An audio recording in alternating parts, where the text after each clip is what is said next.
To me, greenwashing is a marketing technique that aims to project an image about ecological, environmental friendly. Greenwashing is a lot like brainwashing, but using the manipulation of certain organization to state that they are sustainable or aware about the environment. I would say that a company or individuals painting a very misleading picture to mislead us in terms of how we go green.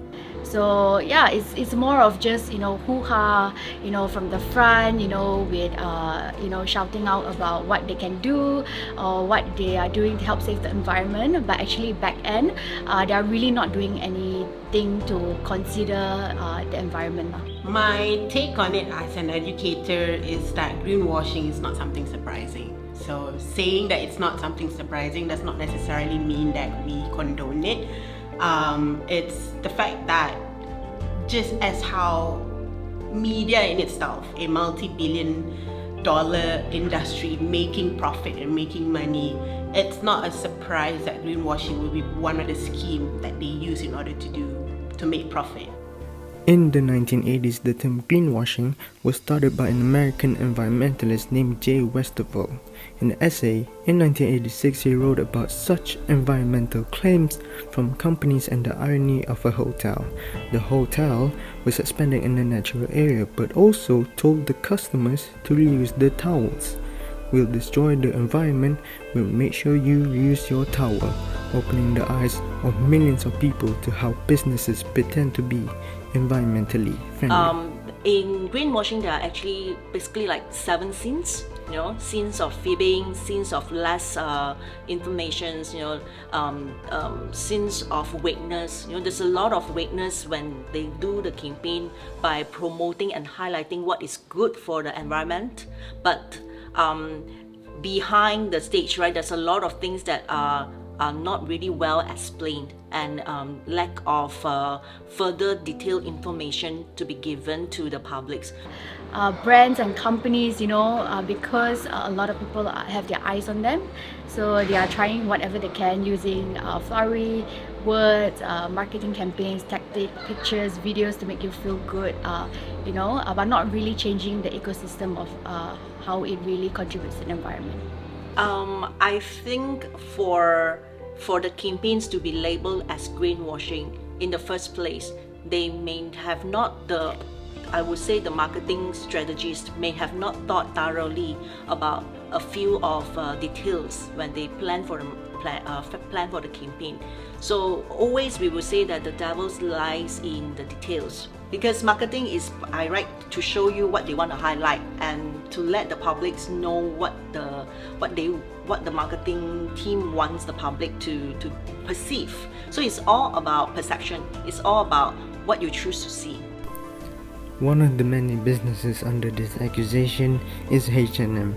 H&M did a clothing recycling program where they urged people to donate unwanted clothes and all for a 15% discount voucher.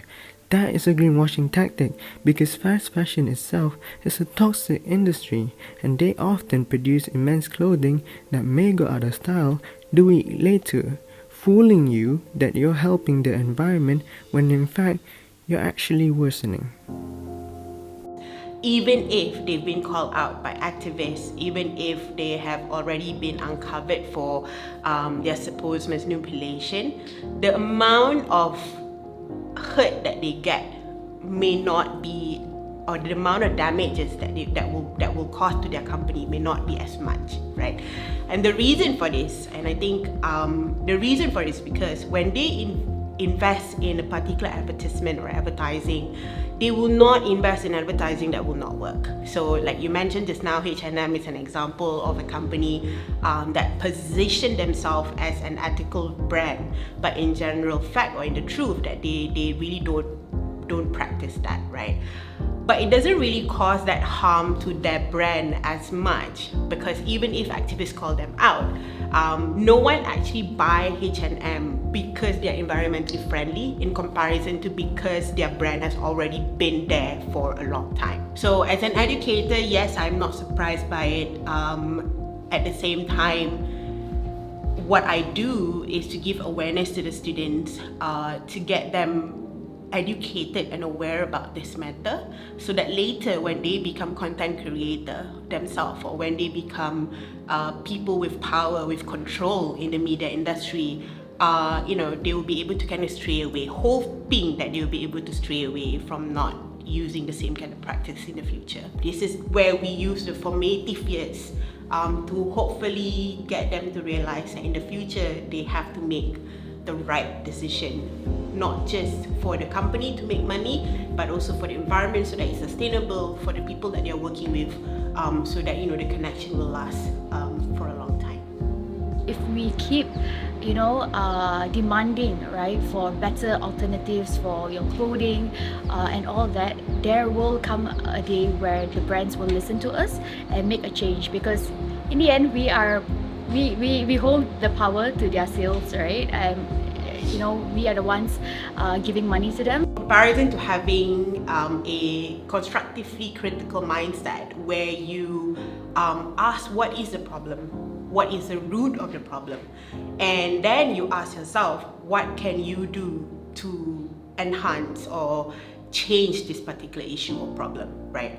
And I think this is what my student at first level have to do, being aware of it and being constructively critical on it, right? So I think that is the best way right now. So awareness, eventually having that kind of power by the people or the future practitioners to make the right decision, and at a national level, a policy formulation as well as evaluation to ensure that whatever that's happening is eventually abated. When we ask our vendors to start selling without plastic, without a lot of things, right, they are so skeptical and scared.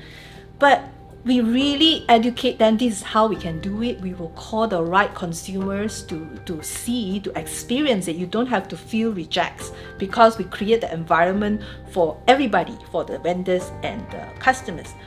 So yeah, I think as long as you are trying to improve, right, trying to put steps in place for you to turn your business into a more sustainable one, I think people will notice, right? So you don't even need to do like huge marketing campaigns, right?